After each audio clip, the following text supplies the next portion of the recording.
welcome to the Debate Network.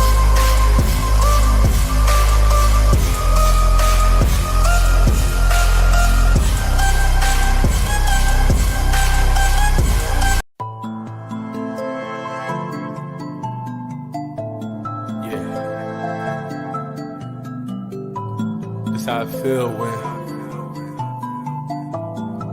only person who can stop you is the man in the mirror.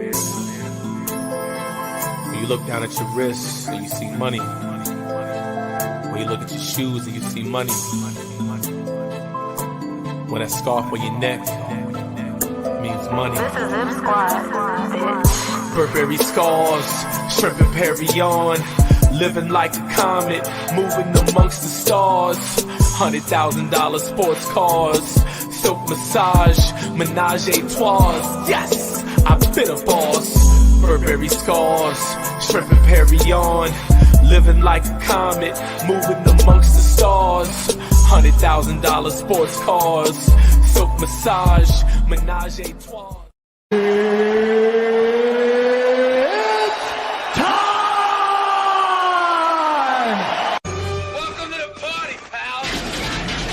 Better not bring your kids.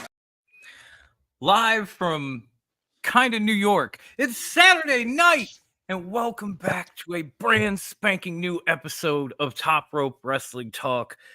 We have so many things and so many special guests right here on our 1-year anniversary since joining Circle of Debate. And in the spirit of first being the worst, let me introduce me. Yes, me, not DDP, but the greatest prediction champ in podcast history. I am your producer, your soundboard, by God, extraordinaire. And what's that last one? That last one always skips my mind. Notorious. We are.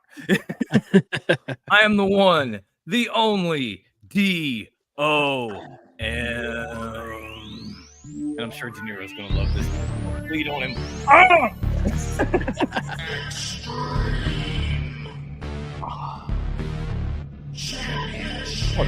Tim, you didn't have to put grandma in there, buddy. You're good with guys. It's worked. Okay, yo, let's fucking go. Oh, and of course, no episode of this show would feel complete without the founder of Top Rope Wrestling Talk. He is the man, the myth, with the majestic beard and the Burberry scarf. He is now known as Mr. America. Fuck yeah! He is badass, but he is also high class. Ladies and gentlemen, the one, the only, Bruce.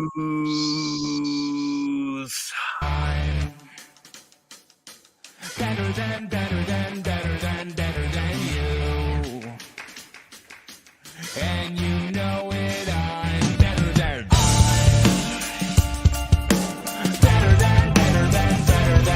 than you.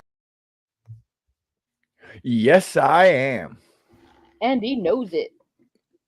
Yes, I do. What is good, familia? Holy shit, we've got a packed fucking house tonight, Dom. Good God, what did you do to us? So let's shut the fuck I didn't up even and get clean. these intros out the way.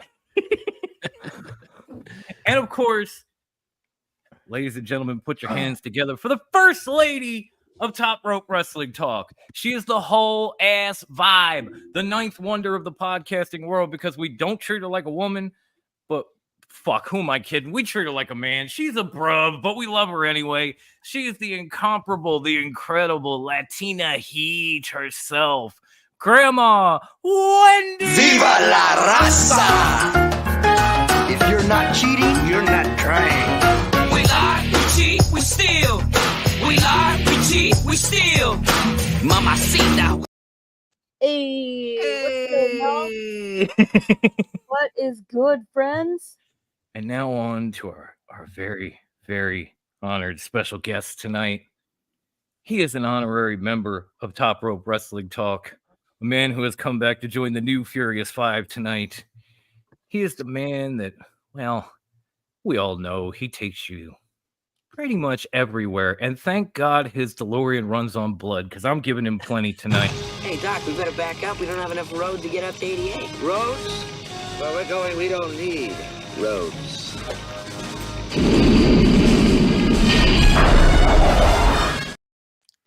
Ladies and gentlemen, from the man that created Dogging with Dinero, which is kind of morphed into Dogging with Dom and Friends. It's all yours now. The host of the Wrestling Delorean, which you can find on his very own hot rising YouTube channel and Sirius XM Radio. Please help me welcome my brother from another mother, Mike Dinero. What is up? So glad to be back. Way too long since the last time I was on Top Rope. Way too long. Honorary fourth member, Impact players. Let's do this, man. Way too long. And ladies and gentlemen, he graced us with his presence for the very first time, making his Top Rope Wrestling Talk debut, the other half of Just Notorious. He is, how do I put it? Because I'm not just the coolest, and I'm not just the best. The Redeemer is back. He is the two-time reigning network champion. Ladies and gentlemen, the Redeemer himself, JustinTime. What a good homie. My God, I feel honored to be here. Oh my God, I can't believe I'm going to get to do this on Top Rope right now. Top Rope viewers and fellow debaters, the Redeemer's here. And you know what that means. It is game over. I love it when he says that shit. TK, as I said while I was doing my own shitty intro. Yo! What's good, TK? All the Godfather is in the building. La Familia, wow, it's jam-packed. Let's go, baby. What's good? There's my mommy Chula. Brother Nero, yes. He's just all through the two-time. No. He is on it. I already did play the America thing, man. It was in his intro. Play it again, Bruce's intro right now. Play it again. You know, you people, you got no access, you got no right, and you just keep bossing me around. I don't like it. I don't like it at all. But I'll do it anyway because I like the clip. He's missing. America, fuck yeah! Coming again to save the motherfucking day, yeah! There you go. You got the whole thing. Now drop it. Yes. Yes, I am. And he knows it. Yes, I do. See, so, oh God! First and foremost, it is so good to see everybody. It is so good to have Dinero back and to have the Redeemer making his debut on Top Rope Wrestling Talk. So many times I've seen this man in our live chat. The man that gave me the nickname on the screen. I had to get him. I had to fucking get him. He does everything else with me. Why not? I just wait to see the signal. As soon as I see the signal, guess who comes a calling? Right? I got a floodlight in the front yard. I just clink, and that logo pops up. It's just a shadow of me locking somebody in an accolade, and that's it. But one of the many things the Redeemer and I did this week was, of course, Dogging with Dom and Friends. With benefits. Kathy's not here, so I can't do the whole thing. But we were a unit on that one. It was fun. And okay. We have since gotten to watch in back-to-back weeks Bronson Reed pretty much murdering legends. I mean, Seth Rollins was one thing, but R-Truth, bruh, R-Truth, and we've had I know Justin and I have had our feelings on it, so I'm not going to start with us, but I want to know from you guys, what do you think of this Bronson Reed like RKO out of nowhere push? Is he going to continue taking souls, or is this literally just filling holes till people get healthy? And you know what? He is raising his hand. I wasn't going to, but Mr. America. He raised his hand, boys and girls. I did. I didn't want to cut no one off, like if you went to one of our guests or nothing. So I just, hey, I'm here. I'm here this week. I want to talk. No, please. Go for it, Mr. America. What you got? Here's the thing. Bronson Reed definitely does deserve a push. And the way they're going about it is a good way to do it. Like, burying Seth Rollins. I mean, you can't bury Seth Rollins in a literal sense, but he fucking destroyed Seth Rollins in the middle of the ring. No one destroys Seth Rollins in the middle of the ring unless you're Roman Reigns. Let's be honest. But my fear is they're going to have another Braun Strowman on their hands. They're going to have another Brock Lesnar on their hands, and he's going to get too big. He's going to get too strong, and he's going to become too much of a monster. And then they're not going to know what to do with him when he becomes unstoppable, and they don't want to put the world title on him. He's going to turn around. He's going to become a joke. He's going to become a sidekick. He's going to do exactly what happened to Braun Strowman. What happens? Braun Strowman comes back. He's a monster. He destroys everyone. Then he gets too strong, and then they knock him down to a mid-card level character or gimmick or story, and then he goes away and he comes back a monster again. It's rinse and repeat. I don't want to see that with Bronson Reed, but I fear that is what's going to happen. No, I hear you, dude. I mean, Justin is my witness. I said almost the exact same thing on Monday, so I could shut right the fuck up. But I want to know. I want to know what my main man, who I'm bleeding on, thinks of this situation. So, Dinero, where do you think this story goes and ends for Bronson Reed? Where it goes and ends, I don't know, but I'm just glad that he's finally getting a push. I mean, when he left the WWE, or when he was released and went to New Japan, and we saw him mixing up with Okada and then going to TNA and mixing it up with Josh Alexander, we saw what this man is truly capable of. So when he came back to the WWE, I was hoping that he was just not going to be, just a mid-card act.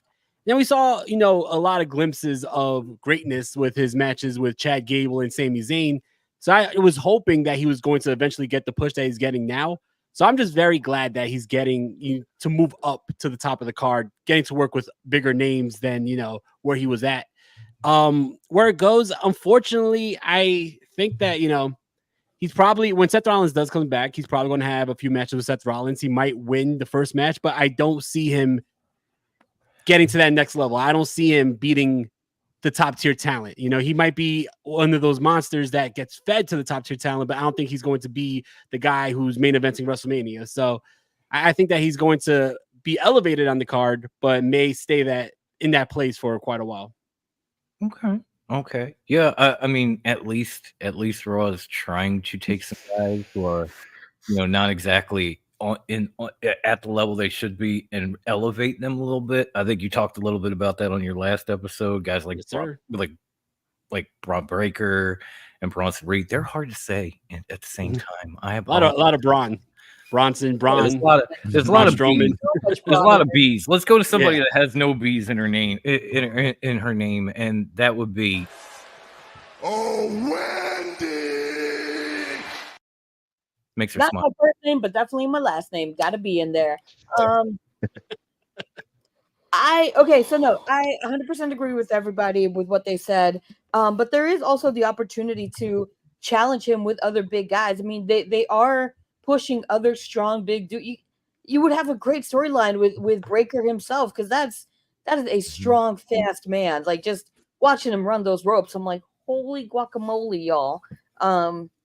So it'd be kind of cool to see him going that route and being, because there is potential for challenges now, and even some of the not so big guys like Chad Gable is a challenge in and of itself, because he is mighty fucking strong, regardless of what they say. Like, he is tiny but mighty.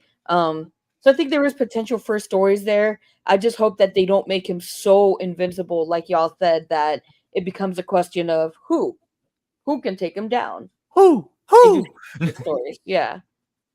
There's my 2 cents. I love it. And damn it, Ivan, stop this. I will cry on camera again.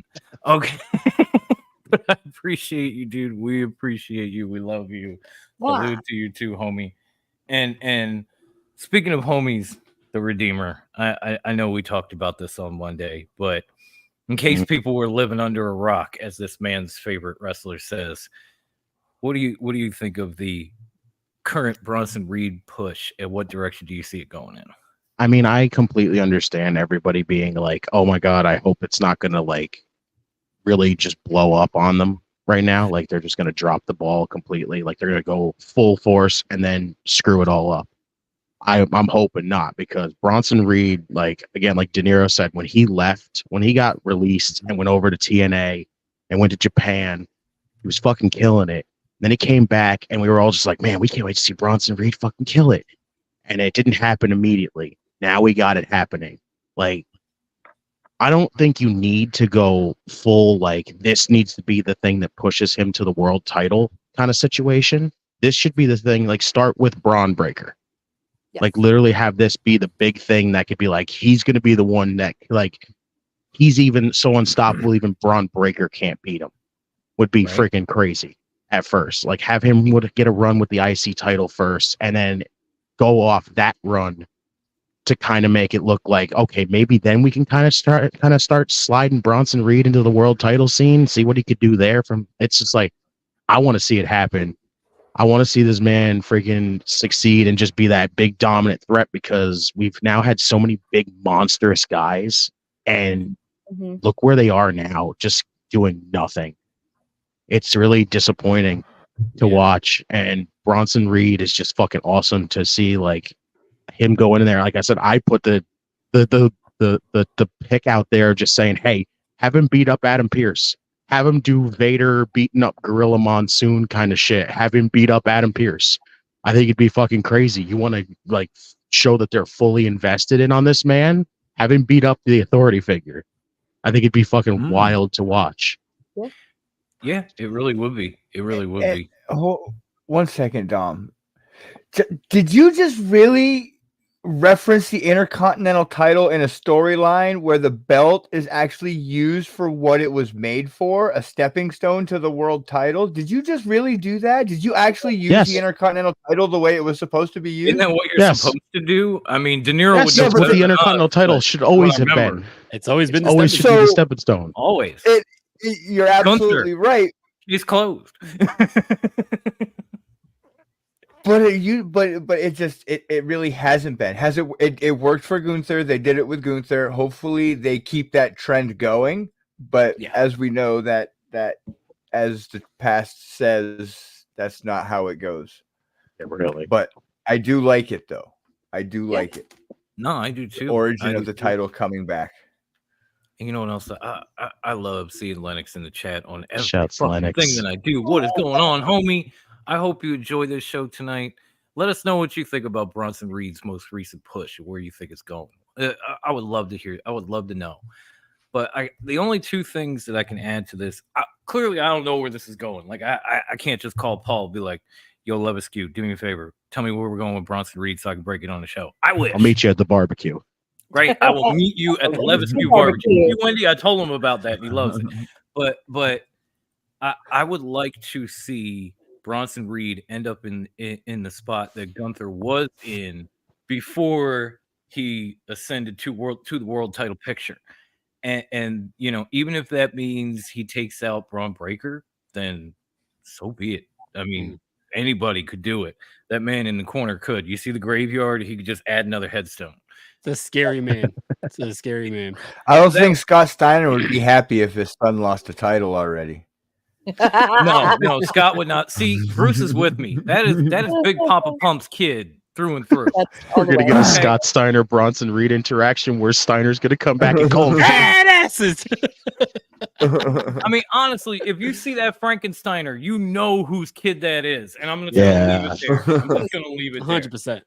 But if Jerry Springer was still around, freaking, we could just be like starting throwing, be like calling up Maury too, and just be like paternity test. I was gonna say, hold on, Maury's still around, right? I don't think he is anymore. The father. So. Yeah, the results are in, Scott. You are the father. Oh, I'm in the back, like I knew it. Rick just all pissed off, like Scott running off. What the hell? You know, and we get one final retirement match, Hell in a Cell, Steiner brother versus Steiner brother to end all feuds. Oh, that'd be awesome. That would blow the bloodline away. I just took us way away from what we were talking we about. Derailed Sorry, what we guys. do here. But the last thing that I want to add into this Bronson Reed thing, and it's something that Justin heard me say on Monday, but it needs to be said. I hope that every one of these people, whether it was with Seth or with R-Truth, that are standing there in front of Bronson Reed doing their best Kevin Hart impression, like holding a hand up, going, "No, he wasn't ready." Like, I hope they all get a fucking tsunami because they are too goddamn stupid to roll these people out of the ring while Bronson Reed is turning them into a pancake live on Monday. Well, no, because all things they always tell you, like if they're injured, don't move them. They might have some sort of like head damage or something. Could be a neck injury. Love it. Bring it logic. If everything on their upper body has been flattened, you're not going to have to worry. They'll be dead. I was going to say, these guys take it like they're freaking encountering a bear, though, where it's like, just play dead. It won't attack you. These guys are like, no, just lay there and you'll get splashed more. Right. And I'm totally with Justin, too. I want to see, because Adam Pearce like got up in his face while he was on the top rope and Bronson kind of looked at him. And at that point, I went, do it. Like, I want to see that Van Vader Gorilla Monsoon moment with those two. That would be amazing. Just fucking epic. But I do like where it's going. I really hope they don't. I really hope it ends more like Gunther than, well, Braun Strowman. But that's yet to be seen. That's yet to be seen. More Gunther, less Strowman. That's what we want. Yes, more Gunther, less Strowman. You fucking nailed it, Grandma, as you always do. We know what we're talking about here.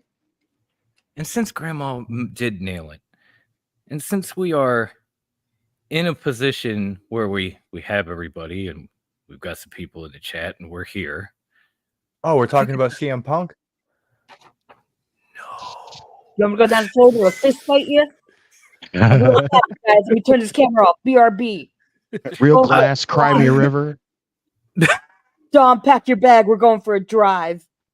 Why am I even hosting this tonight? I should just let these guys say whatever the fuck they want. I really should. I'm sorry, Dom. No, No, don't apologize. You're fine. He's not sorry. He's looking to start a fucking fight. I think before we get into All In predictions, I did want to discuss the announcement that All In next year is moving into Wendy's backyard and going to Texas. And I wanted to check with you guys to see if this was the right call. Should they have done it in the first place, since tickets aren't exactly selling the way they did last year? And will All In go back to Wembley after? And since this is her hometown, Grandma. Where did they say where in Texas they're going? Oh God, they did. Did they? I don't remember them saying it. That it just said Texas. No, it's the baseball stadium where the Texas Rangers play. I forgot. Yeah, what the stadium's called. Houston?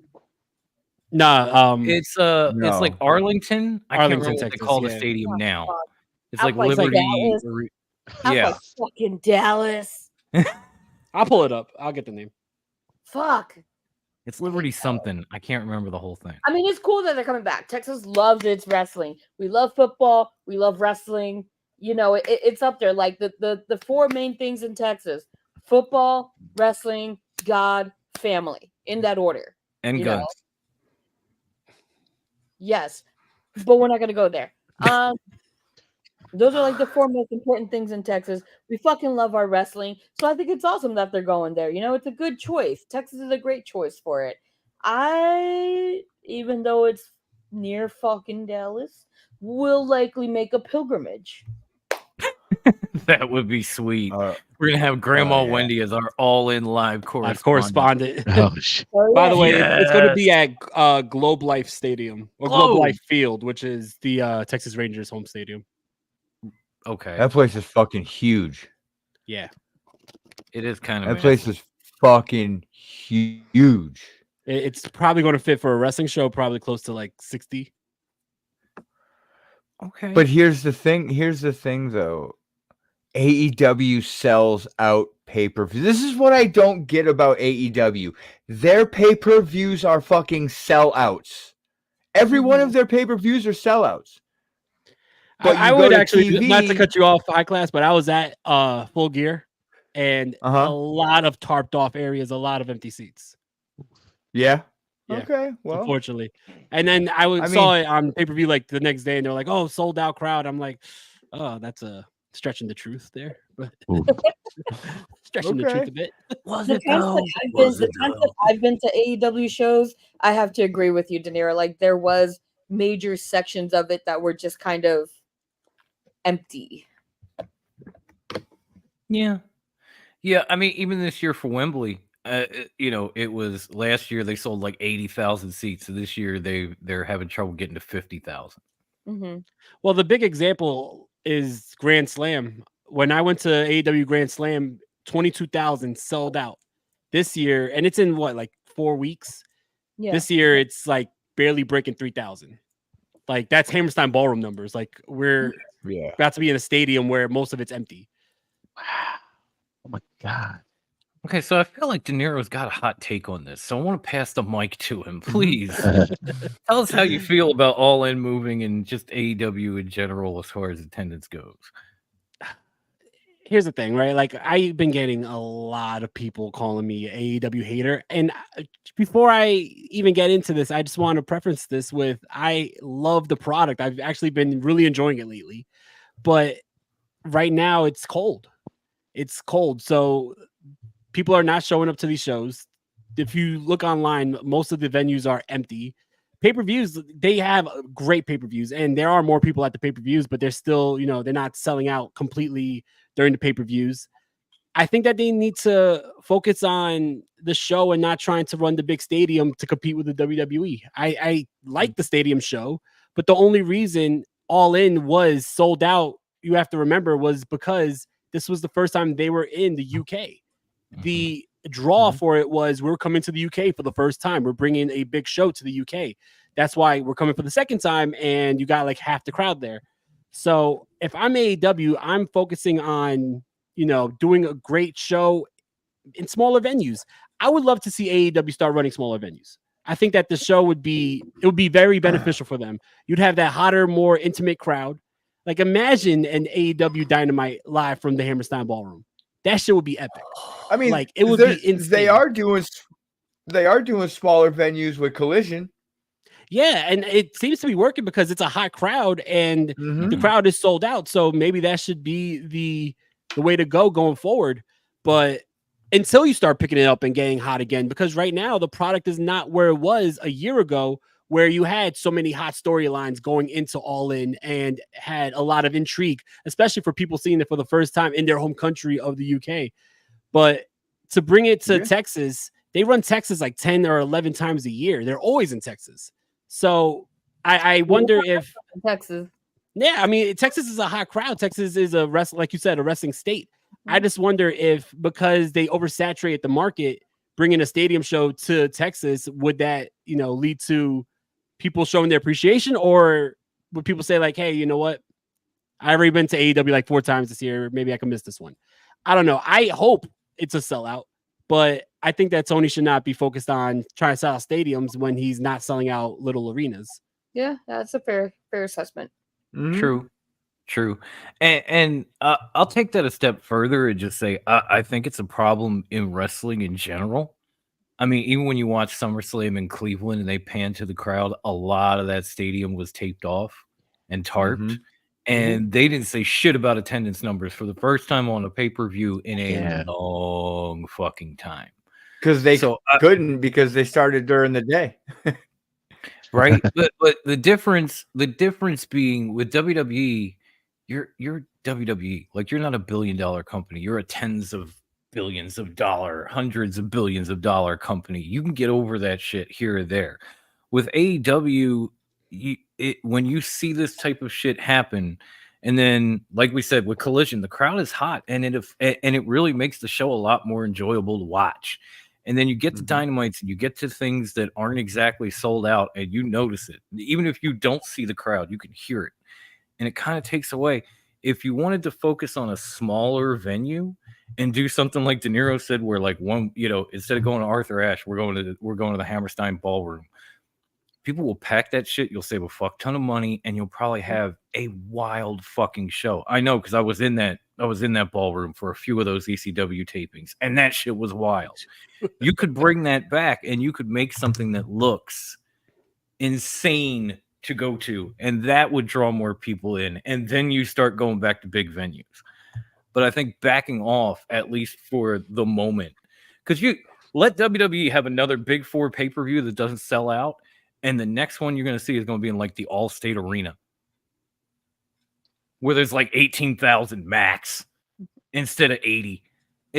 They will pull that shit, and I'm sorry, folks, if you don't like hearing this, they have more money than AEW. It's just point blank and plain. I'm not hating, I'm stating.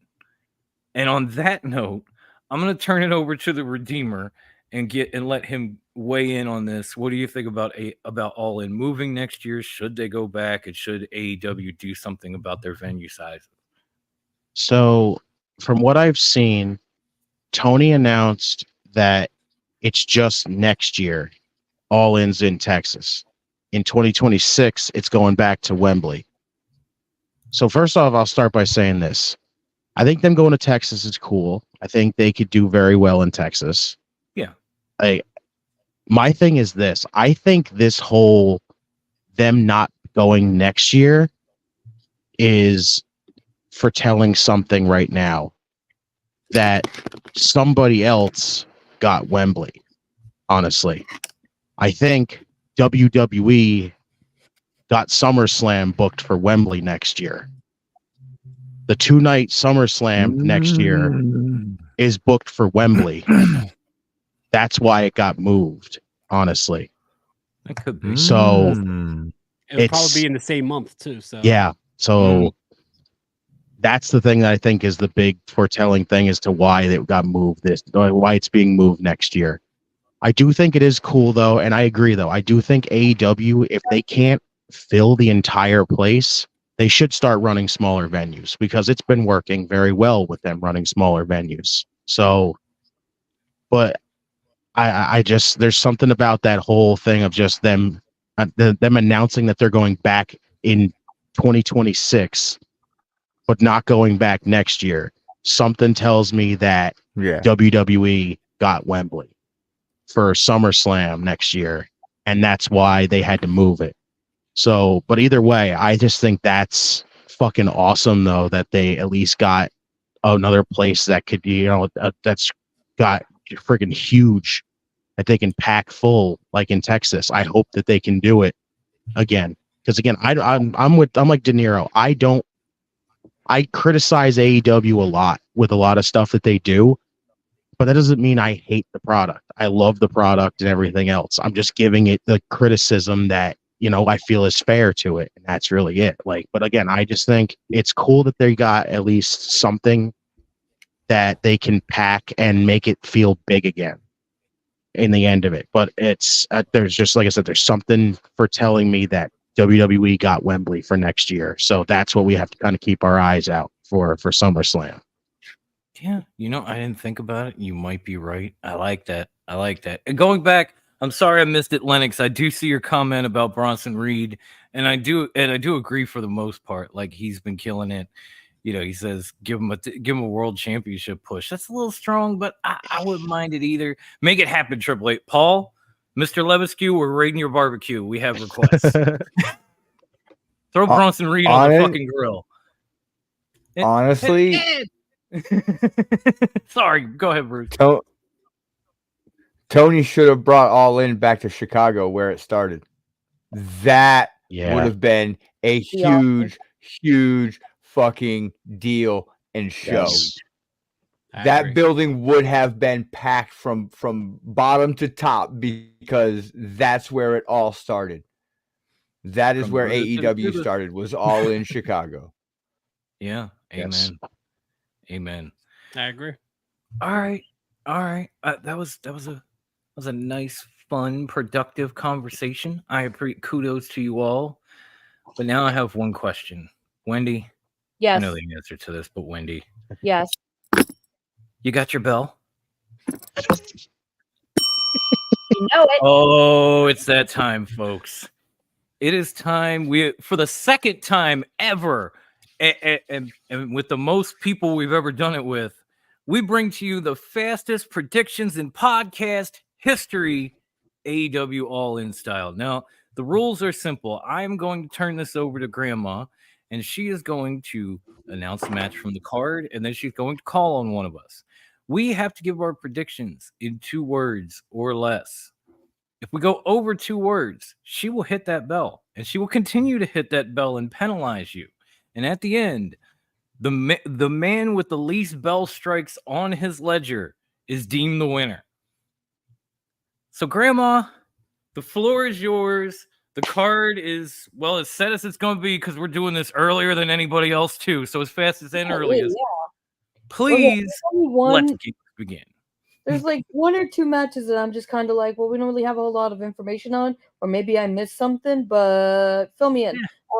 Let's start real quick and easy with one that I don't know if anybody really cares much for. Chris Jericho versus Hook. Bruce. 2, Hook. 3. Okay. Mike. Hook. I'm sorry? Hook. Okay. Justin. Hook. Okay. Dom. Hook.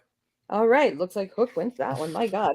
That was fast, you guys. I Landslide. appreciate it. Hi, Ed. It's the world fastest predictions.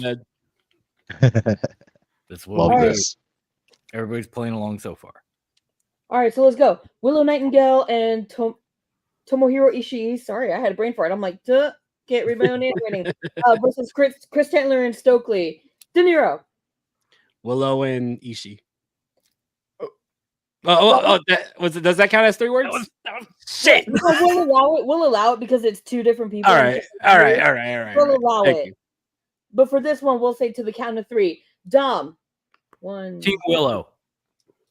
Justin. Team Willow. Bruce. I don't care. You lose. You gotta get something, man. It's a penalty ding right there. Tell them how you really feel. What? It's 3 words, man. Tom. Cheers, Tom.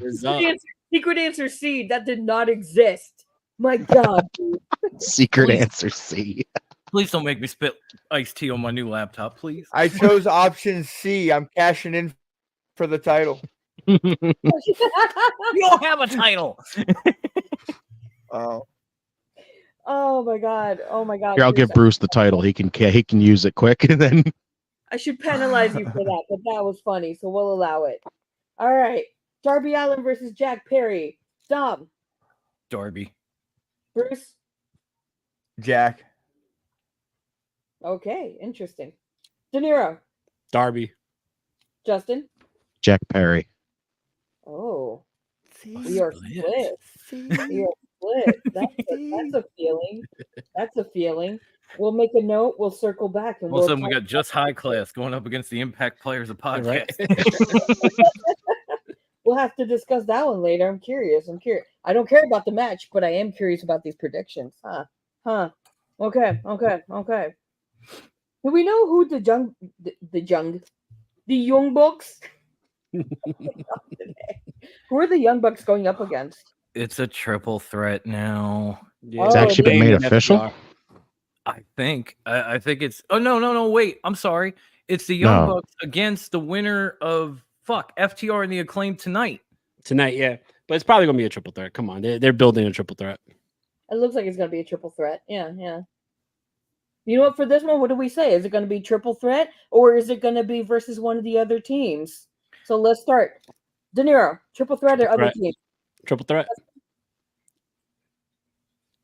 Justin? Triple threat.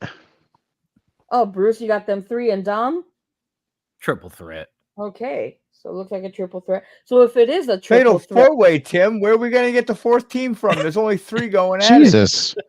Fatal 4-way. What the hell team? What other team are you thinking? Tim's like, hey, you know what? Let's just throw Top Flight in there for the fuck of it. Yeah, we're Lucha Bros are staying. No. Let's get Lucha Bros in there. Wait, no top, no gauntlet match. Wait, no top flight and ladder matches. PTSD. Claiming control right now. This doesn't count, by the way. Order. That. All right, so if it is a triple threat, who's winning? Bucks, FTR, the Acclaim. Dom. The Acclaimed. Bruce. FTR. About a dinghy. You took a while there. Dinero. FTR. Justin. Acclaimed. Ooh. Just Notorious. Interesting. Okay. I'll grab the scissors, actually. Anyways, okay, moving on. Keep it going. So, TBS champ, Dr. Britt Baker, DMD versus Mercedes Moné Dinero. Mercedes. Bruce. Britt, come on. Justin. CEO. Dom. Brett. Okay. For those of you that pick Mercedes, I'm penalizing you. You get a point. I'm abusing my power here. My God. Not saying I want her to win, but that's just the prediction of who's going to win. That's the point that I hate She's taking. drunk with power. Let her have it. Let her have it. Yeah, I get that. I get that feeling, Dinero. It's like what you want versus what you know. It's like, yeah. Frustrating. Women World Champ, Timeless Tony Storm versus the treacherous Mariah May. Dom. Tony. Bruce. Mariah. You're taking too long, Stoner. Dinero. Mariah. Justin. Mariah. You're taking too long, Stoner. I'm dead. I don't like your fucking attitude tonight, lady. Sure. Another I don't like well, this I guess game. we know who lost. I don't like I'm taking my ball and going home. There is no ball. There's only balls. Only balls.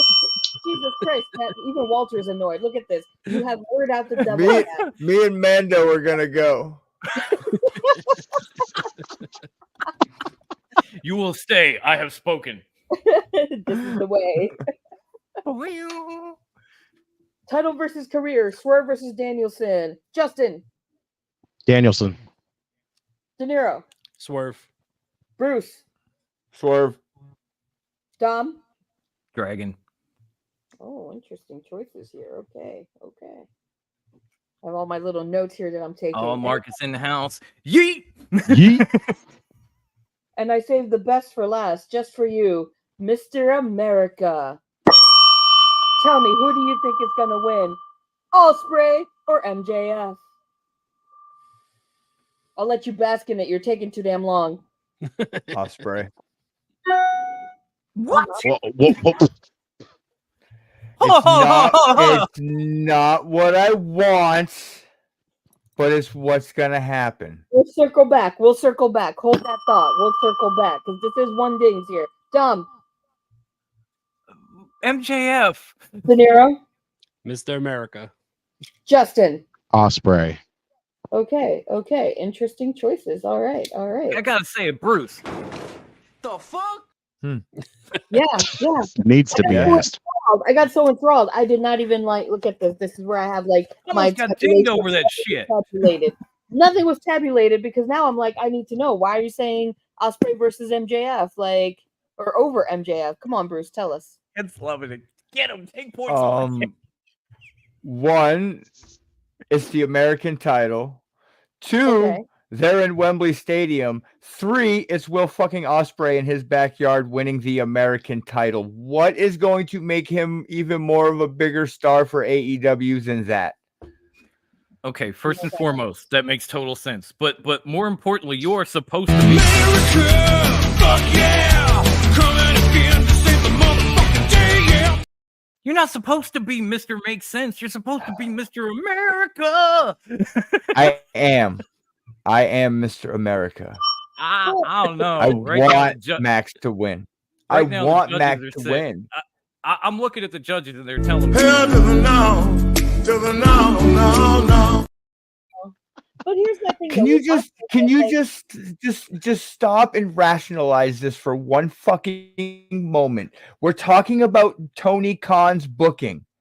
When you're at home, you fucking win. True. This is true. This is true, but I feel like who Ivan do we wants know to that be- has lost in a homecoming show when they go to their home state to wrestle? Who loses? Nobody. They always win.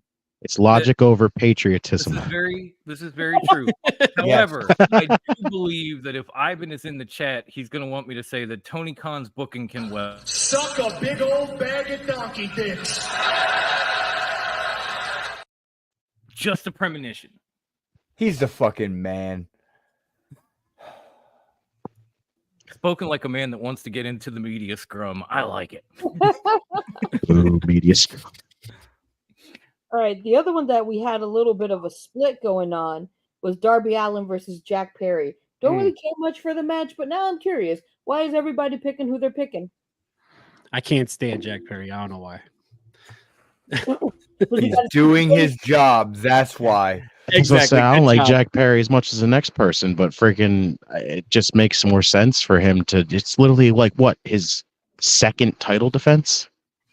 I picked Darby because it was one word and it went quicker. Here's the thing. He goes like this. And if you're not Raven, Tommy Dreamer, or Dom, I don't want to see you do that. So you're goddamn right. Fuck Jack Perry.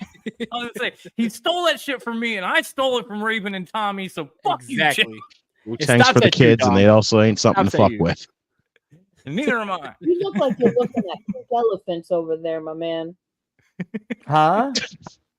You look like you're looking at the pink elephants in the corner of your room. Are they? You know what he's? No, not that bad. I'm just thinking about what everyone's saying. Listen, straight up, I've liked Jack Perry since day one of AEW. I think that he has become one of the top guys for AEW now. He's got that gimmick now. And here's the thing. Everyone was talking about all that, showing that footage of the CM Punk incident and all that was going to hurt him. Hell no. That shit has helped him. And it comes down to feel like he's exactly where he needs to be. And he's the heel that everyone wanted him to be when he first turned heel. Remember when he first turned heel and everyone was kind of like, I don't know. Coming out to like classical music. Yeah. And everyone was like, come on. No one was really on board with it. Sandow vibes when he first came back with the classical music. I was waiting for the big robe and the towel, and you're welcome. But here's the thing that really makes me like this gimmick and where he's at now.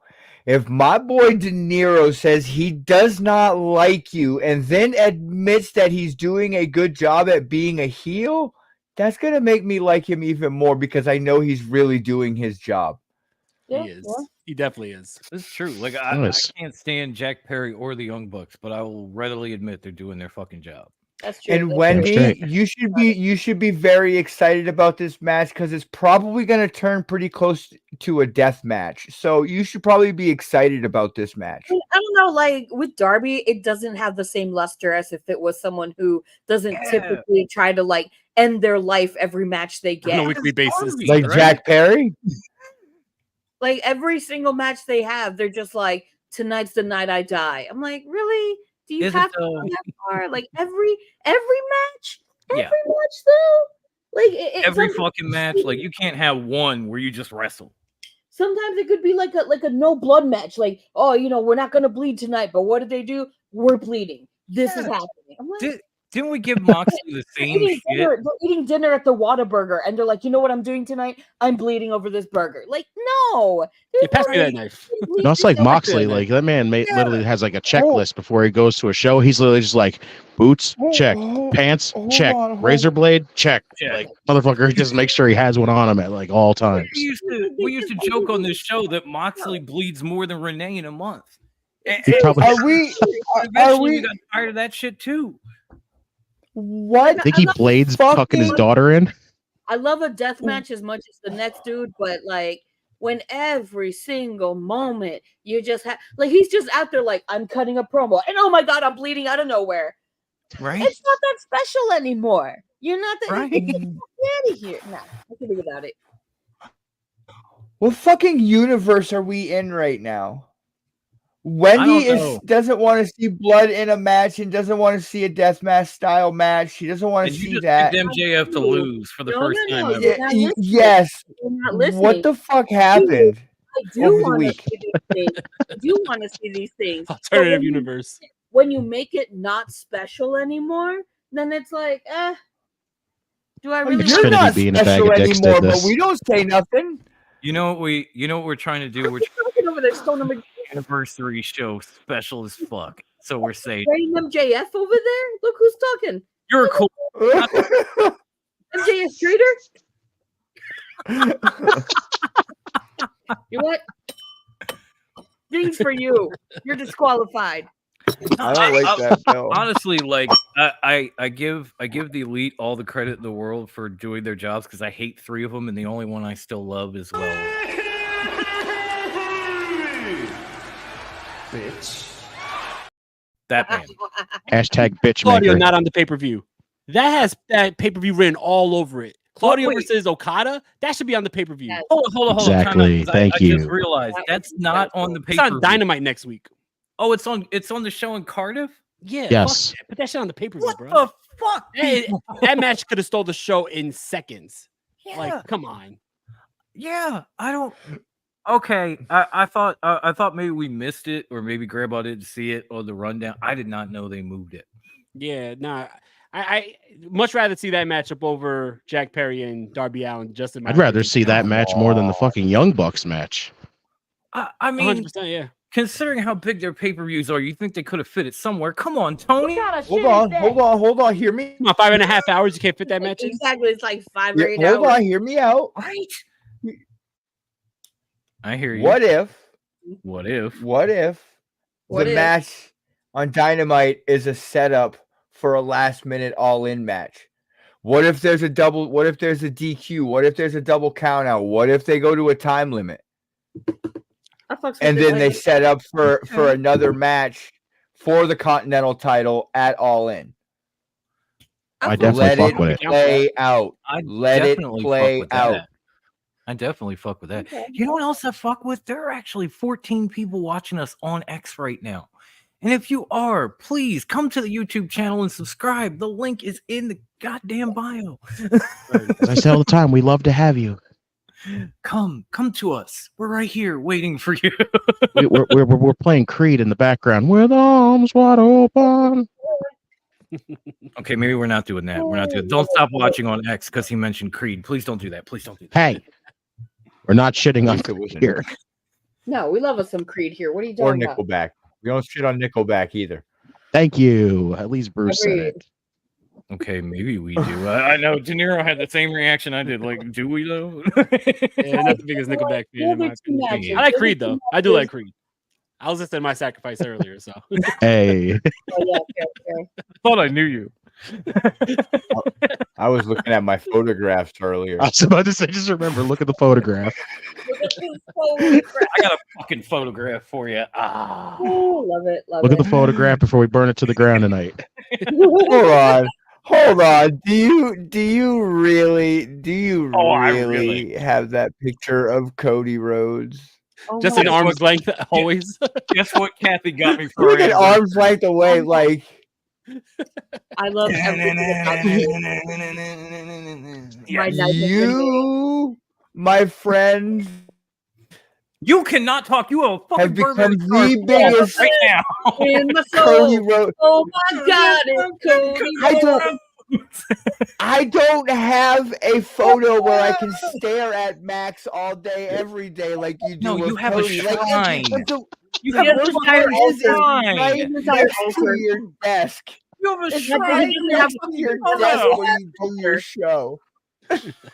You have a shrine, bro. Cody Rhodes actually liked my tweet like a couple days ago. That was Shouts. dope. That was pretty fucking cool. That was dope as fuck. Would you get him on the DeLorean? I shit. You know, he's in New I'm York coming with for you. Fanatics Fest this weekend. I might go over there and be like, hey, impromptu podcast right now. Was the first thing that Hell went through your yeah. mind when you saw that he liked the tweet was, whoa. Exactly. Nah, I showed my wife and she was like, "That's we got to see if that's the real account." And then we saw 5.2 million followers, and I was like, "Wow." Was he verified? Yeah, that's Have a real. verified check mark and everything. Get the check Like, mark that's and all very that cool. shit. Yeah, but anyone Very can cool. be verified now if they pay for it. Yeah, True. that's Yeah, true. it's So I'm true. verified. Very, very I'm a true. loser. I refuse to give my money over for that. I'm like, And I refuse to call you a loser. Thank you. Exactly. So, okay, we've talked about a couple of matches on the card. We've talked about Darby. The tag match is still weird. We're gonna have to I did not know they were going to do that until the last minute, and it fell out of my head. So I apologize for not telling you, Grandma. Yeah, But no, I looked it up, and it was like Young Bucks versus FTR or the Acclaim, and that's why I was like, wait, is it or is it going to be triple threat? Like what is happening here? Am I able to explain my pick for one other match though? Yes, go yes. right ahead. All right, cool. Yeah, 'cause I want to talk about the Swerve and Danielson Yes, match. that's actually where I wanted Oh, to. man. That's where I wanted to go Go to. there. So go ahead. Let's go there. Let's do it. Take us there, Dinero. As much as I would love for Danielson to win this title inside, well, at Wembley Stadium in what could be his final matchup, I don't know. I think something's going to happen. Someone's going to interfere. My gut says it's going to be someone in the Blackpool Combat Club to break that up and give Danielson a reason to keep fighting. Because he's going to need to get revenge, right? But I saw that Wrestle Dream was announced for Washington State, home state. I think that's where Danielson ends his career. So I think it's going to be prolonged for a couple more months. Okay. So if it's going to be prolonged, we don't need Danielson to win the title. I think Swerve needs to continue this title reign. Yeah, he doesn't. So I've had that same he's feeling. gone on record saying he doesn't want the title. True. Either that, or he does win the title and then he drops it in Washington. That's the one thing I was That's talking where I about was last gonna go. time. Because I think Brian's going to get one run with the title, one short run, and then drop it back to Swerve in Washington, where they're both kind of from. And then why not drop it to Ospreay? Because Ospreay will be international champion, according to you, and have to fight Pac outside of Wembley, which makes no fucking sense. Well, that'll be all out. That'll be all out 2 weeks later. He'll be the American champion. Oh, he's not going to bring it back to international. He's going to be your new Mr. America. Yep. See, in my opinion, the real money matchup right now, and the match that they're like silently building on a weekly basis, is Swerve and Hangman for the title. So I think that's going to be the matchup that we see probably at all. Is it announced already for All Out or planned for All Out? No, not yet. It's not yet. No. And the thing is, you can that tell would be that the main they're event for the. You can tell that they're planning it, but at the same time, Hangman has won like one fucking match since he got back, and he's just been a dick the whole time. So they're basically going to give him a title shot because he's a dick. Remember who his friends are. Remember what group he's in. He just loves his friends in Blood and Guts. Remember the poll that he has. He's in the elite still. I don't know. They're still kind of mad at him at the moment. All I know is the one thing we kept talking about was the only thing that should have been happening was if Brian is like saying that he's not gonna, that he doesn't want the title, then he shouldn't even be in this match right now. This should not be the match. The match for Brian then should have been him and Nigel McGuinness, because you're telling me that all that shit talk that Nigel keeps doing on commentary is going to lead to nothing. Then that's some bullshit. Like, it would have just made so much sense in Wembley. That would be great. Unless Nigel's his retirement match, because that's someone he was wrestling in ROH in the beginning of his career. At Wrestle Dream, that'd be kind of nice. I would love that. If they could get Nigel cleared, because I figured at All In he is. we would get. Yeah, he said he was already cleared. Yeah, he's cleared. He's been cleared for years. He was cleared when he was working for WWE. Yeah, with all the shit talking that he was doing on Brian, like week in and week out on commentary, I figured by the time we got to All In, we were going to have this booked. Yeah, and I don't know why. Like, there's been, I get now Brian's in the title picture, okay, and maybe Nigel screws him. That's the thing that could happen. But to get Brian and Nigel at All In would have probably sold a few more tickets. I'm just saying. Yeah, can I tell a quick story? Because I said it on the DeLorean, and I want to say here probably in a much quicker way, because gosh, I went for like 25 minutes talking about this goddamn story. You're the one that put me on a time limit, so make it snappy. No time limit. Over 5, you get a bell. I'm at the ready here. Real quick. So 2007, and mind you, I watched Ring of Honor before this, right? I seen some Ring of Honor shows, but 2007 was a bad year for wrestling, in my opinion. Wasn't really watching much of WWE on a weekly basis. I like TNA, but it wasn't enough for me to want to keep on watching on a weekly basis. And I remember we had Time Warner Cable at the time, and they would have like the commercials of what's coming up on pay-per-view, and they had a pay-per-view for Ring of Honor, and it was the first time Ring of Honor was on regular TV pay-per-view. and it was a show Driven. And I was like, all right, you know what? Let me check it out. Because the last time I saw ROH was like 2004. So I didn't really see much of Danielson at the time. Wasn't really big on the indies because I was only like, at the time, maybe like 9, 10, 11, right? So I asked my mom. She's like, all right, cool, whatever. We buy the pay-per-view. It's only like $9.99. And the main event of that show is Bryan Danielson and Nigel McGuinness. And when I finished watching that matchup, I fell back in love with professional wrestling. And I always say Bryan Danielson versus Nigel McGuinness in 2007 was the main reason why I'm still a fan to this day. So if we had Danielson versus McGuinness in his retirement match, that would be poetic justice for me. The last matchup in Ring of Honor was Nigel McGuinness versus Bryan Danielson. They both went out on the same night. I was in the venue, Hammerstein Ballroom, Danielson versus McGuinness. They both left the same night. I would pay money to go anywhere in this world if his final matchup is against Nigel McGuinness. I have to see that matchup one more time. And then we almost got it last year. I don't know if you guys saw the picture of Nigel McGuinness in his new wrestling gear, and he looked jacked with his fucking six-pack. Like, dude, you can't tell me he's been talking shit for the last 2.5 years about Bryan Danielson just for it to not happen. It's gotta happen. It has to. Yes. Yeah. It has to happen. It has to. And I have to give a shout out to our one and only Scumbag Temple. Good morning to you, sir. Love you. Who is messing? Do we need to like stop this show and go fuck somebody up and come back? Temple, I already told you, bro. I already told you. Fuck that shit, man. Like, you let us know. Fuck them haters. That's all I'm saying. Fuck them haters. And he says Swerve drops it to Hangman and All Out with a question mark. I tell you, I think Bryan being in this match and with this putting his career on the line just kind of feels like it made it obvious who wins this here. Oh, he even explains how, because Hangman wins the Casino Battle Royal and then gets shot it all out and takes it from Swerve. Okay. If Bryan didn't put his career on the line and just said, I'm just going to have the match and that's it, and then he lost, then it probably would have been like better, but I just don't see him losing here. That's my thing. He put his career on the line. Yeah. So there would be no Wrestle Dream. There would be no nothing if he doesn't win. So therefore I am still picking him. And shout out to Dylan and of course the fellas over at World Elite. World Elite. But it's just, like I said, they've had Hangman back and it feels like they're building there, but it's just a weird fucking story, a way to build it. There are some good stories going on in AEW, and for me personally, that's why I wanted to bring this match up. Tony and Mariah is a great fucking story. Yeah. They even somehow circled back and got Mina involved in it this week. It is beautiful. It is emotional. It is awesome, and I can't wait for that match at All In. Like I want that match to be made a death match. I said it, Grandma, because they're literally talking about, are you ready to die? Okay, death match, All In. Nope, it's gonna have blood. Wendy doesn't want to see it. No blood. I told you. I put the thing out there.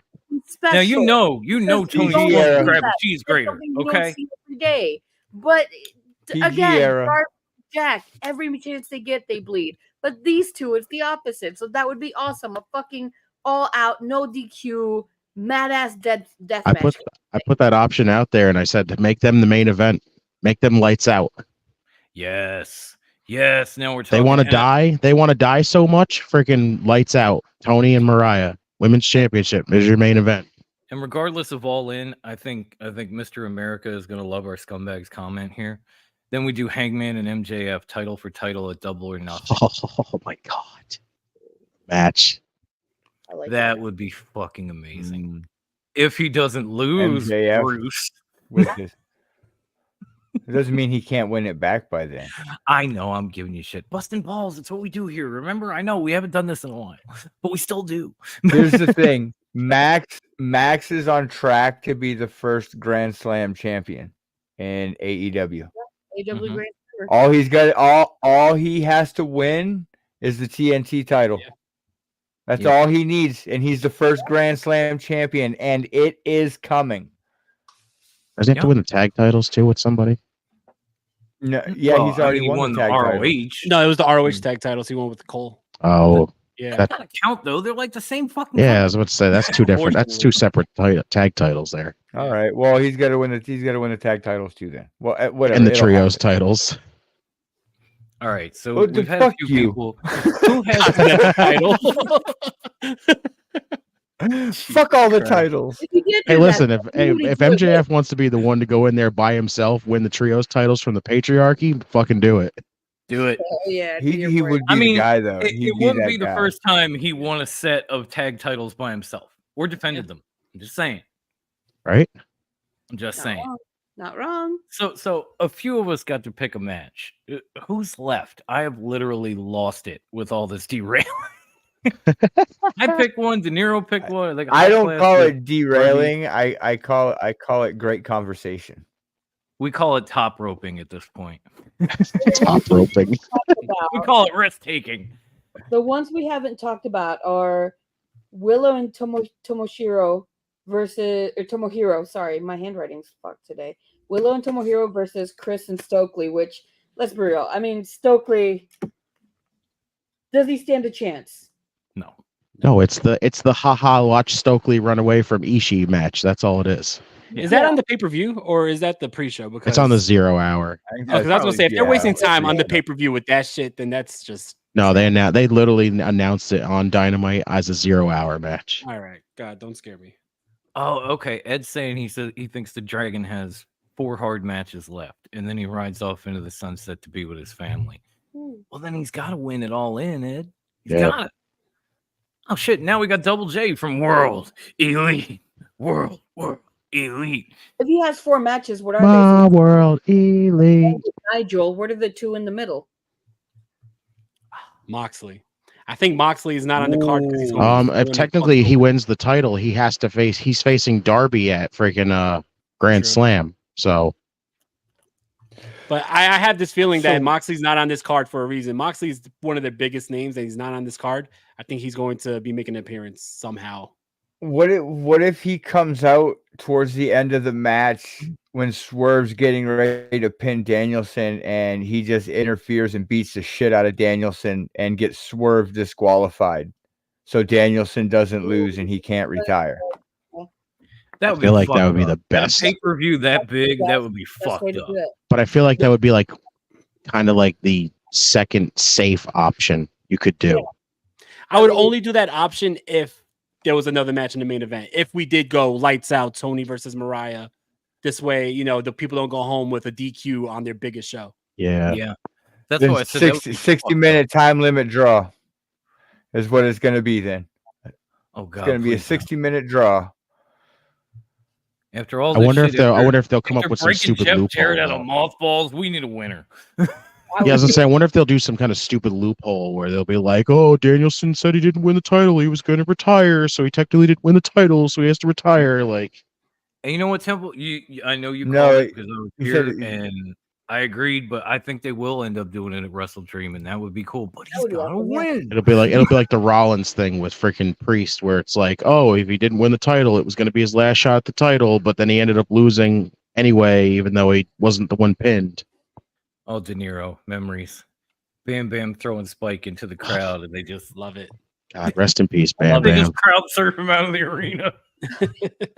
And then I remember, like, not to go too far off, right? But they retried that spot at the pay-per-view. I forgot which one. It was probably I think it was Hardcore Heaven, right? Yeah, Hardcore 98. Heaven barely They try to redo the spot where Bam Bam tosses Spike into the crowd, and the crowd just all panned down, and Spike slaps the floor. Damn. It makes a nasty fucking sound. It's like, damn, they didn't understand the assignment. You're supposed to catch that man and body Damn, surf way his to ass. leave that man hanging. fuck Philly knew. Okay, For that's real. all. Yeah, that Philly was on knew. point. Darby versus Jack is Sting versus Raven 2.0. Wow.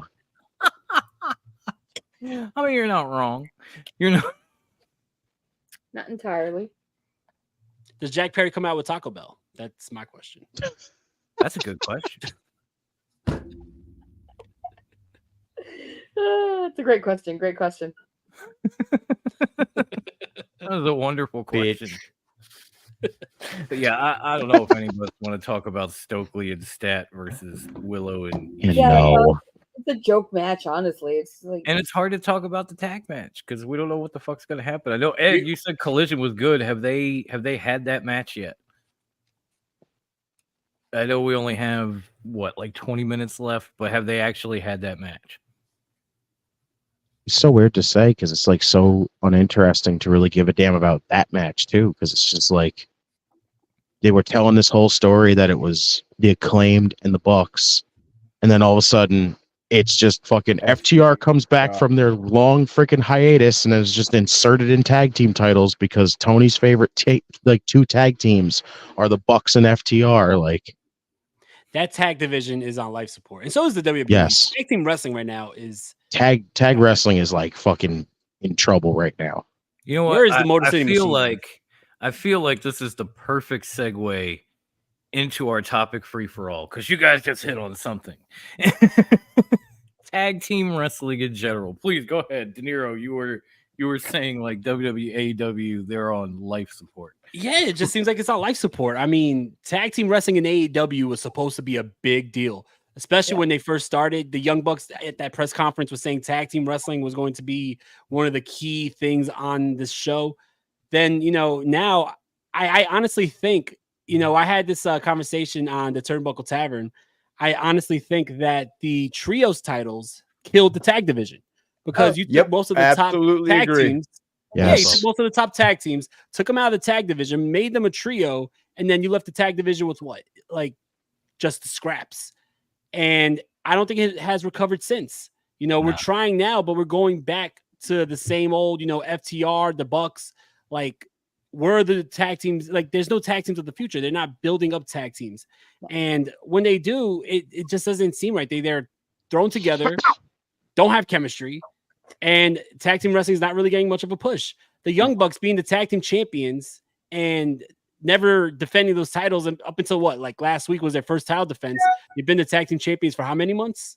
They won them in April. They just defended them recently. Come on, man. Wednesday, they're like the perpetual tag champs. Like they never lose them or anything. They're just always it.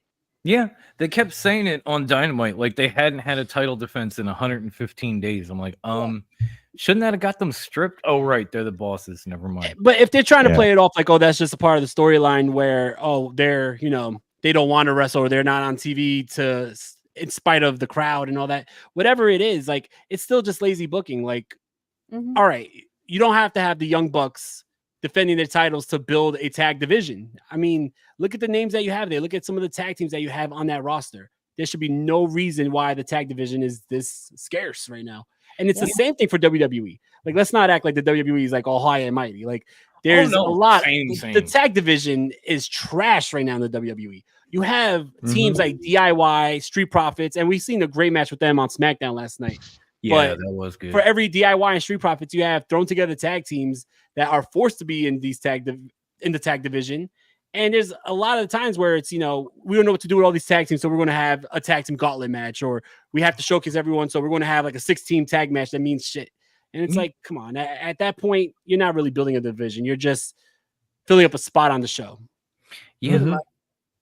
TNA's in the same boat, basically, as well. Pretty much. And I mean, I know when Lebesque started the barbecue, he said, "Welcome to a new time." But honestly, WWE feels like they're doing the same thing in the tag division that they did when we started. Like, there were decent teams back then, but they were just like, no, we got to slap people together and give them the belts and fuck it and blah, blah, blah. Even with this thing, even as amazing as DIY and the Street Profits were on SmackDown on Friday, my thought going into it, because I watched this afternoon, was, oh, this is like the finals. So we're going to get tag champs out of this. And then all of a sudden I heard that no, Street Profits are getting a match with the Bloodline. I'm like, how the fuck are they going to do that? Last time I saw Jacob Fatu, he was in a fucking boot. And then Jacob Fatu shows up at the end of the night in a fucking boot. The boot. It's like, so no. By the way, Jacob Fatu should be the real tribal chief, or at least not Solo. There, I said it. Hate all you want. I said what I said. That's another topic, but it's like you had it on DIY.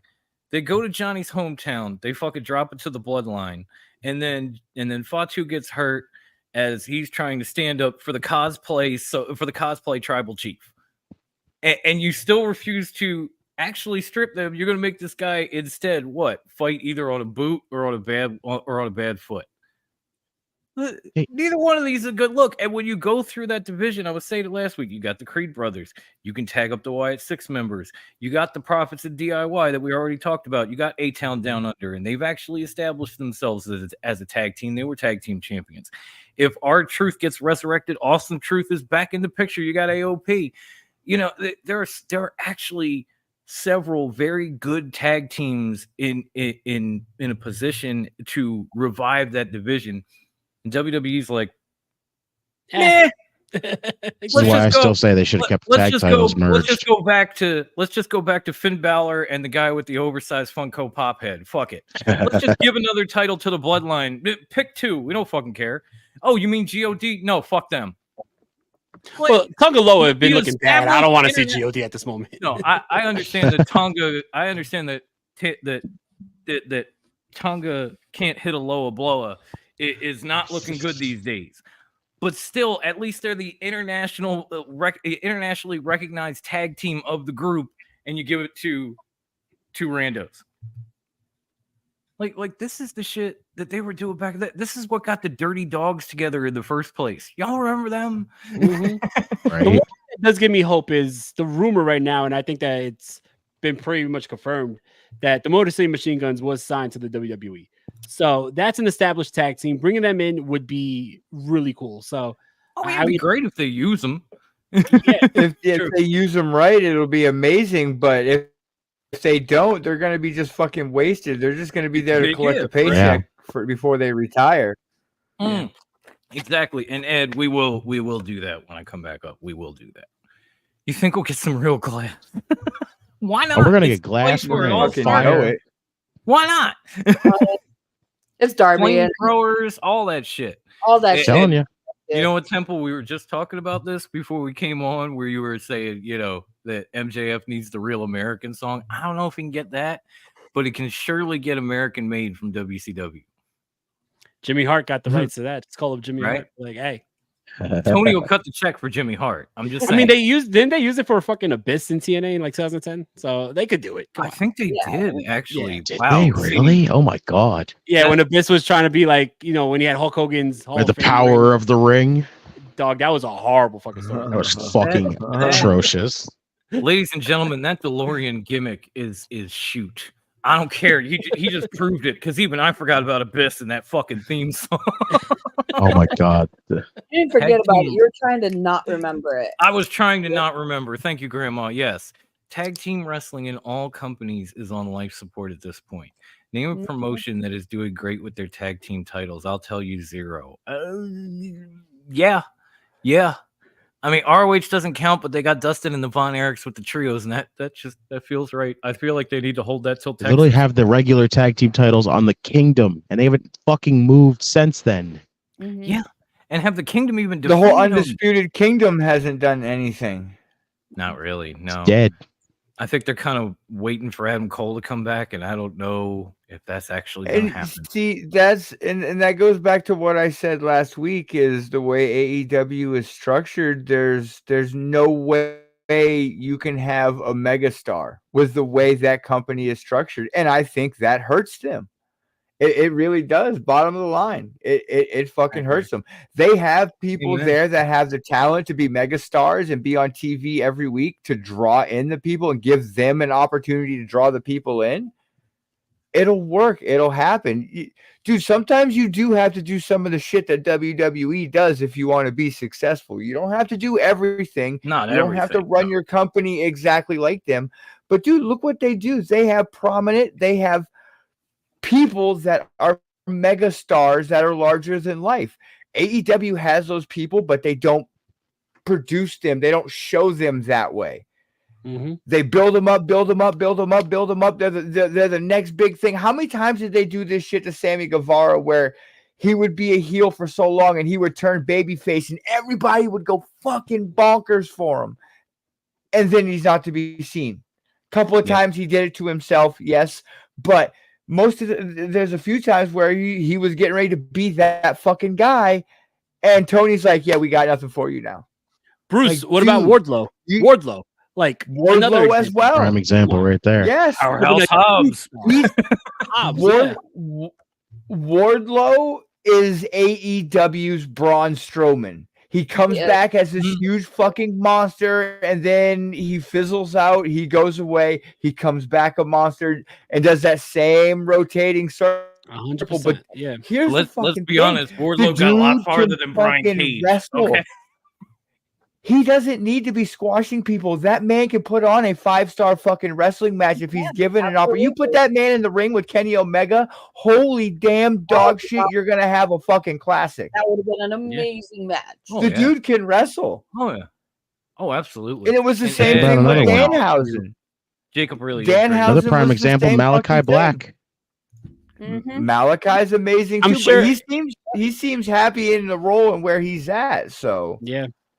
I could think of at least like 6 or 7 names right off the bat of people who have that star power, who could become mega stars for that company. But the way, like you said, Bruce, the way it's structured, you don't give those opportunities to these stars. And it's a shame because I feel like the problem with AEW is there's no plan B. You know, you debut the Undisputed Kingdom, Adam Cole can't wrestle and show up. So now it's like, all right, we're just going to have them wrestling random 6-mans. And then having the fact that you have a faction, the Undisputed Kingdom, with 2 guys who are Ring of Honor Tag Team Champions. Yeah, you have trios matches where Roderick Strong is teaming up with fucking Roosh and I don't know what his name is. What's his name? Black Taurus. Was it Mortis? Whatever. Mortis. Yeah, Mortis. Yeah, Mortis. The fact that he's teaming up with them instead of teaming up with his faction mates who are tag team champions, it's fucking ridiculous. What the hell's Wardlow? Yeah, where's Wardlow? Fucking vanished. Who the fuck I mean, knows? he's out. I think he has an injury, if I recall correctly. Because I just had this conversation with Stu, and I looked him up, and I think, if I'm recalling correctly, Claus, if I recall correctly, he's out with an injury. Okay. But you know what the WWE does so much better than AEW, in my opinion? When someone is down with an injury, WWE is able to keep them relevant. Look at CM Punk. CM Punk and Drew McIntyre was one of the most talked about feuds, and CM Punk just had his first matchup since January. Like, he was relevant the whole time that he was out with the injury. AEW could find ways to keep relevancy for guys like Wardlow, Powerhouse Hobbs, Keith Lee, but instead we don't do it. We just take them off the show. We don't mention anything. We don't talk about them being injured, and then we just also they come back again. Fucking milk carton somewhere. Yeah, like fucking Miro. Like, come on. Yeah, Miro's been injured, but there's nothing he could do. He can't cut a vignette from the house or something. Like, oh, come on. There's got to be something, right? And, you know, I kind of agree, scumbag. Like, Wardlow really should be what Batista was to WWE. Yes. He really should. He really So should. should fucking Brian Cage, but you know, so look what he's doing. You know, the most damning thing about AEW that I could say is look at all the episodes of Dynamite, Collision, whatever. Look at all the pay-per-views. Look how many ROH champions they have ran all up and through their programming. And in the meantime, Athena is the longest reigning of all of them. When's she ever seen TV time?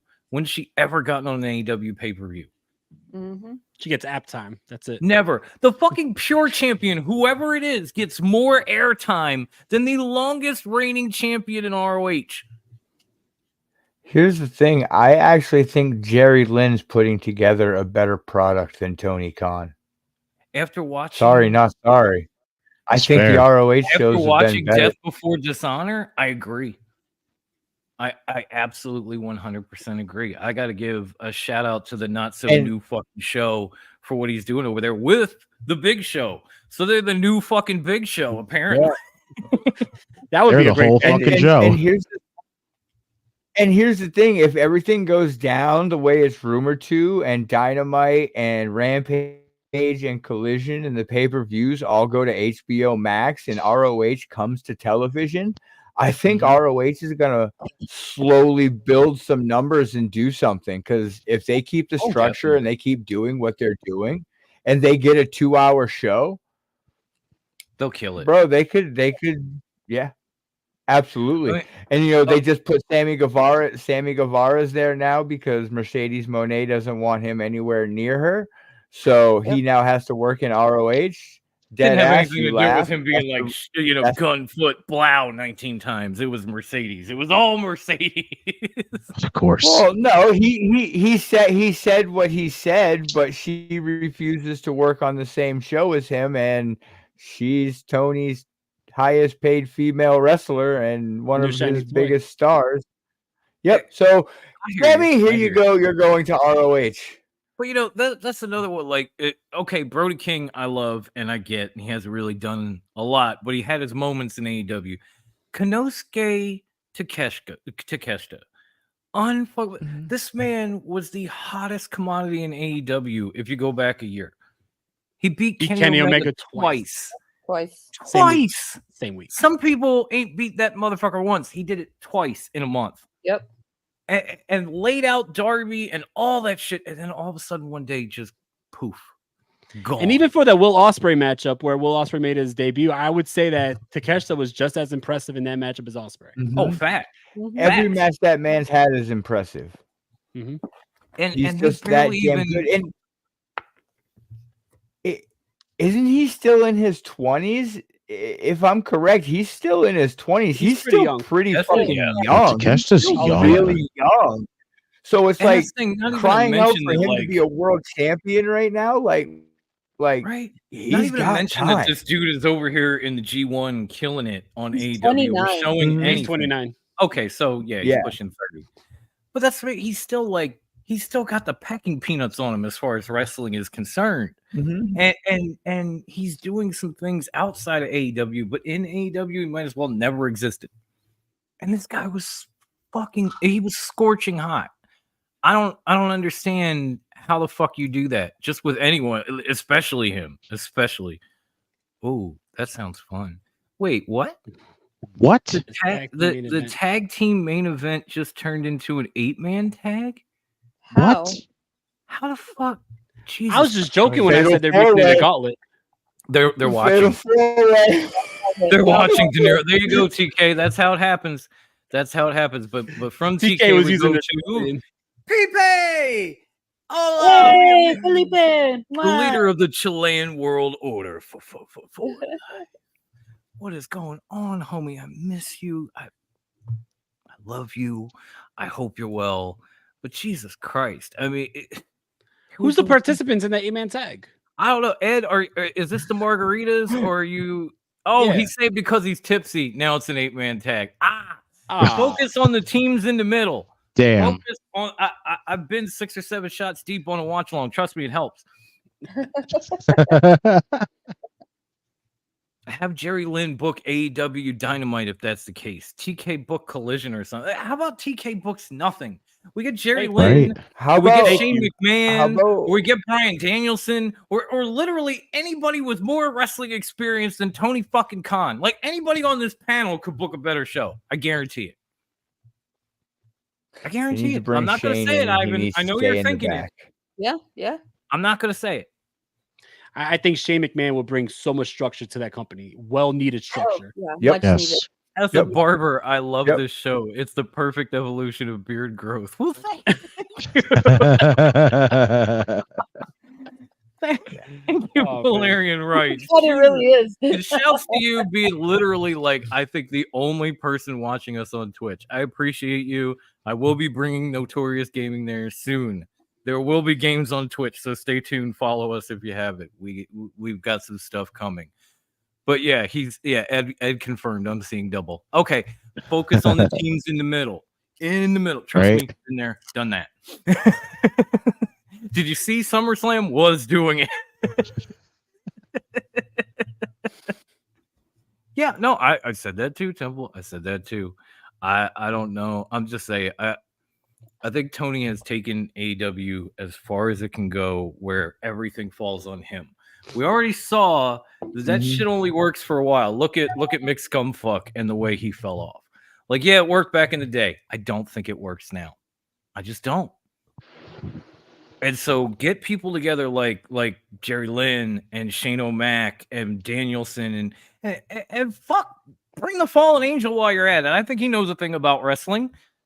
And get them to book these shows out. Look at how many different fucking former talents WWE has producing each show's match. Like Petey did this one, and Jamie did that one, and Abyss worked on this one, and Jason worked on that one. And well, they got like 12 former wrestlers producing their wrestling. Maybe do the same. Sometimes it works, like Bruce said.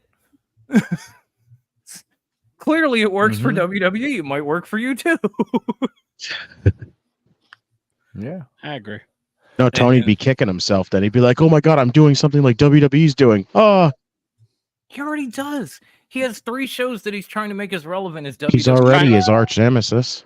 He already fucking does. Just do it in places that it actually makes fucking sense. I was going to say that he likes to AEW's copy Vince, so it he doesn't likes matter. to copy WWE, but the wrong things that he should be copying. Yeah. He wants Mismatched oh, tag teams I see and- stadiums. I and want to do leaving people stadiums. in catering and the stadium shows and shit. Don't Yeah. do all that, dude. I want the listen, LED board on the ring. right? I gotta have the same security wall, or else my show's gonna look like shit. Really? Because you didn't, and it was fucking great.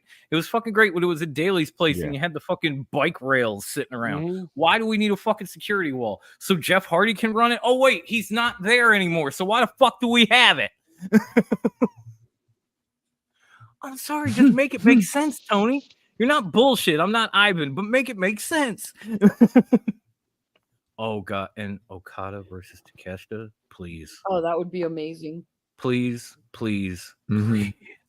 If there is a God in heaven, if there is a wrestling God, That and would it's be not, really cool, even if that wrestling God's name is MJF, just for you, Bruce. Please give us the. He is a wrestling god. Don't you ever Yeah. talk down about Takeshita that, is man. way fucking younger than me, bro. Way fucking younger. Everybody is. Let's be real. Takesha's my age.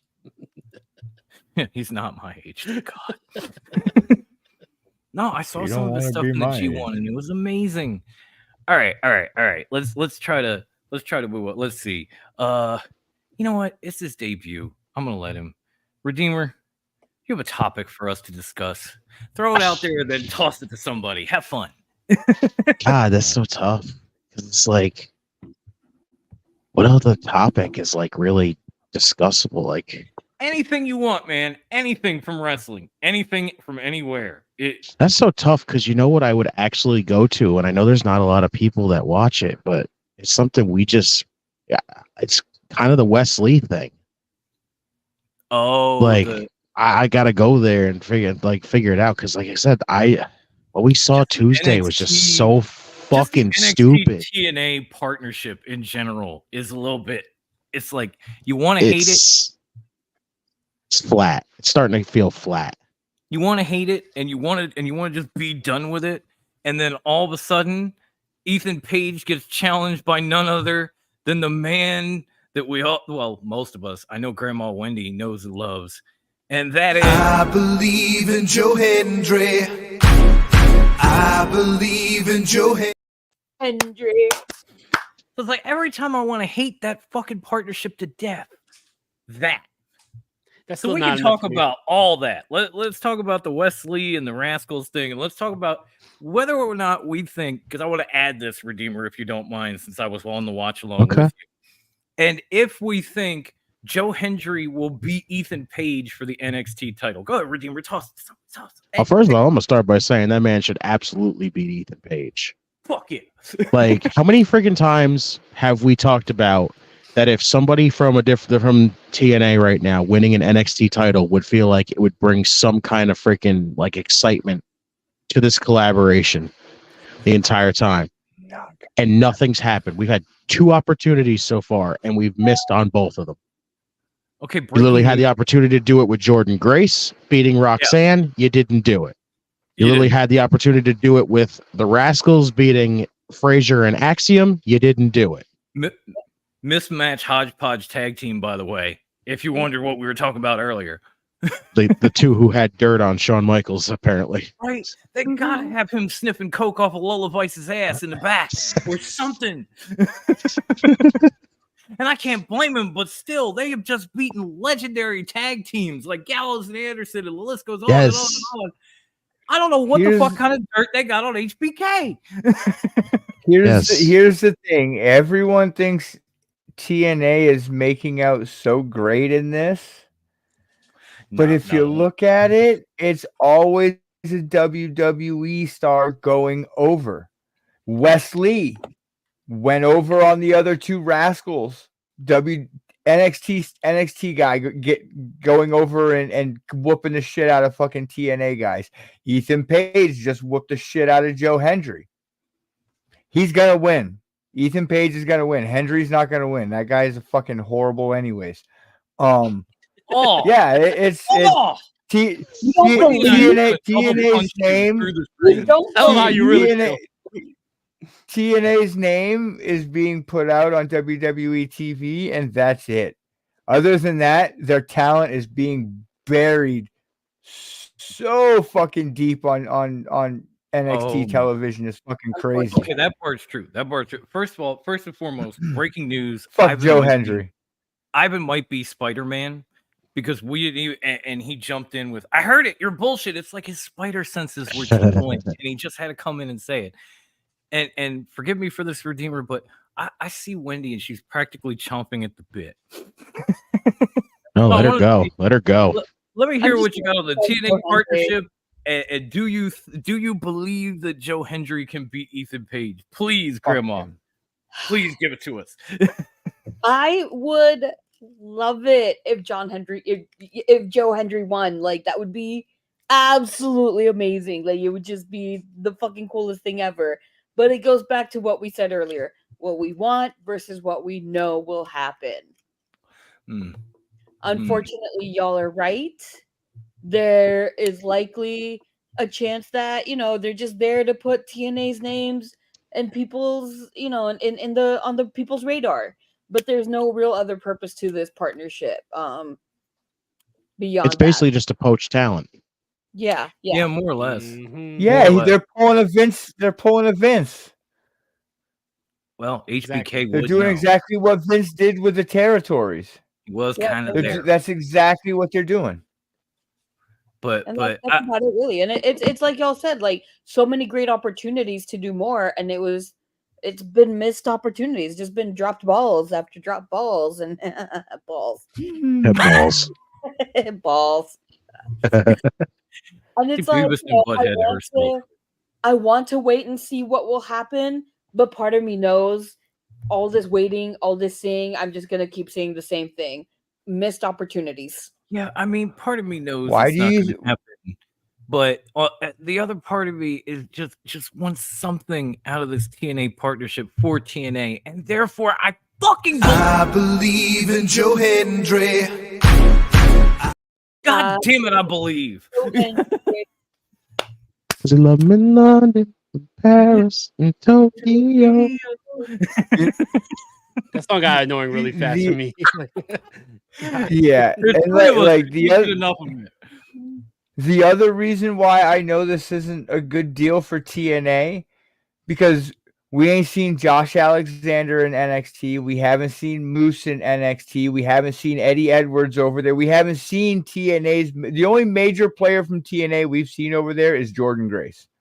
Yeah. Let's be fucking honest. No, Joe Hendry is not a major fucking player. He's a goddamn YouTube star, just like Logan fucking Paul that can wrestle. Two things. One, he's bigger than Frankie Kazarian, and two, you weren't saying that when Zack Ryder was running around with the internet championship. Zack Ryder can fucking wrestle though. Matt Cardona, no. Matt Cardona, yeah, he can fucking wrestle. But believe it or not, we called it deathmatch fucking king. Time buddy. limit Don't draw. You forget it. Time limit draw of the main event. So we're gonna have a triple threat it all in. Our predictions stand. We told the future. You heard it here first. That's all I'm saying. We Marty McFly. Literally before it fucking happened. Dinero. Dinero went ahead in time with the DeLorean when he jumped off cam, and he let us know that was going on, but we didn't tell y'all. I don't say Back to the Future for nothing. Yeah. Oh God, I have to skip to this one because Bruce is gonna love it. Did I just hear someone say "fuck Joe Hendry"? I love you, High Class.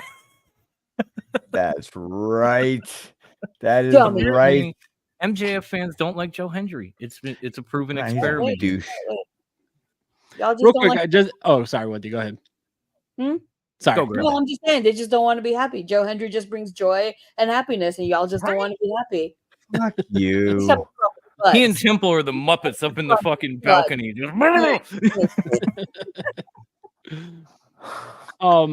Just want to give my quick opinion on this TNA partnership with WWE. I feel like, Justin, you would know when this first happened. I had you on the DeLorean and we gave our little predictions of what's going to happen and let's book a dream card, and none of that happened. Like, this shit sucks, man. And I think that it's one-sided 100%.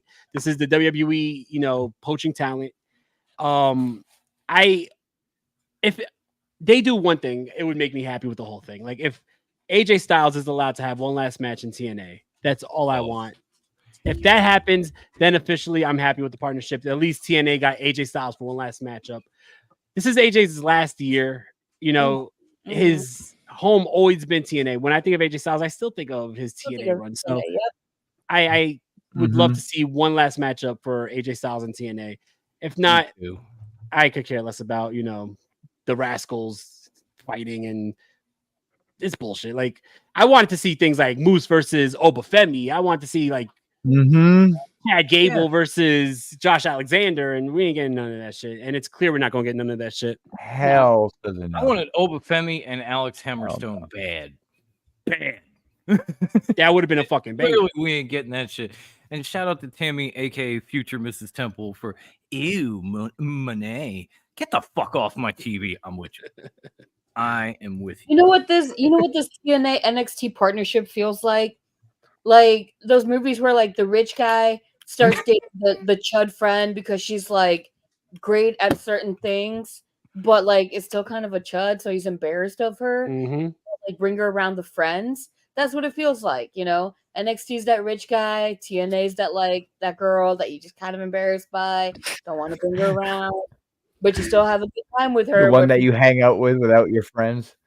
Exactly. The one you texted at 2 in the morning going, "Hey, you up?" Exactly how they're treating TNA. Tell me I'm wrong. Yeah, it's the one no one knows about. It's the one no one knows about. You're not wrong, Grandma. You're not wrong. She's like, why can't we go to like a nice dinner? But dude's like, because I'm busy. Why can't we get Josh Alexander and Chad Gable? Because too many people will be watching. It's just weird. Like, yeah. TNA's not that ugly of a girl. On national broadcast television, about to be on Netflix. I don't know about that one. Yeah. What do you Access TV? I don't know about that one. Yeah, I definitely don't know about Access TV. Can anybody even get Access TV anymore? As soon as I moved away from satellite television, it was gone. I have access now on Philo or whatever the fuck that's called. Whatever the fuck they call it. Yeah. I had it on Sling TV for a while, but I don't know if I still do. Right. You know what, Dinero? We'll get the name right when they sponsor us. How about that? Exactly. Then it's just that TV app. That TV app. That one TV app. Yeah, that one TV app out of all of them. That's the one. The one that shows live TV. Yeah, that one. Yeah, that one. Which one? That one. That's the one. They call all the one that works. Trying to figure out which one we're Pluto. Yeah.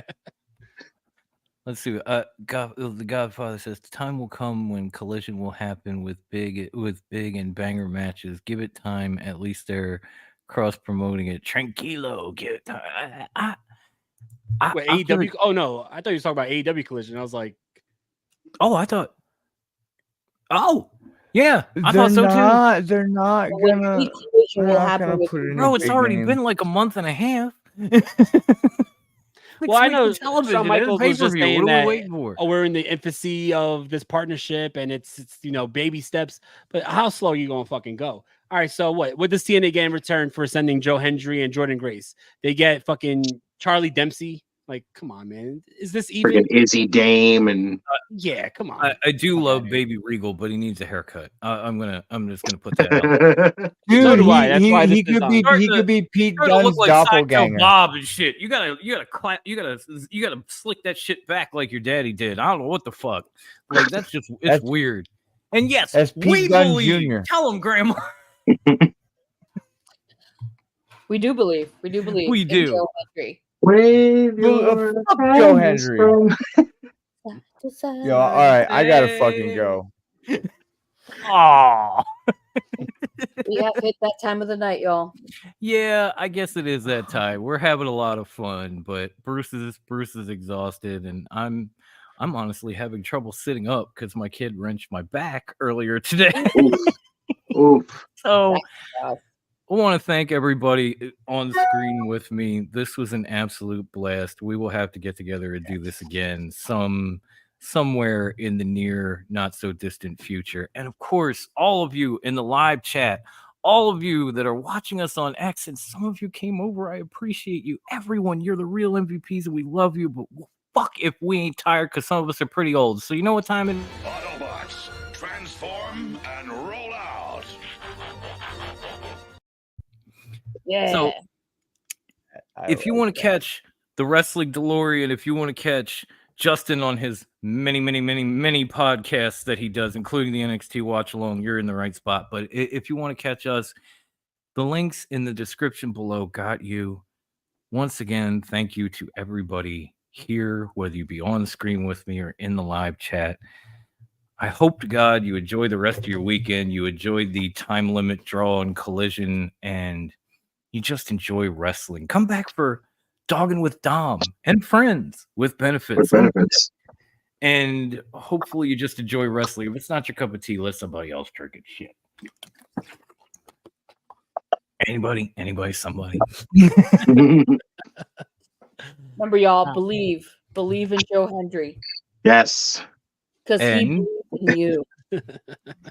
And most importantly, Grandma, stay fresh, cheese bags. There it was. Bruce is just oh, okay. He's actually gonna say something. All right, folks. Well, in that case, I think we should go Grandma Wendy on this in 3, 2, 1. Bye. Ladies and gentlemen,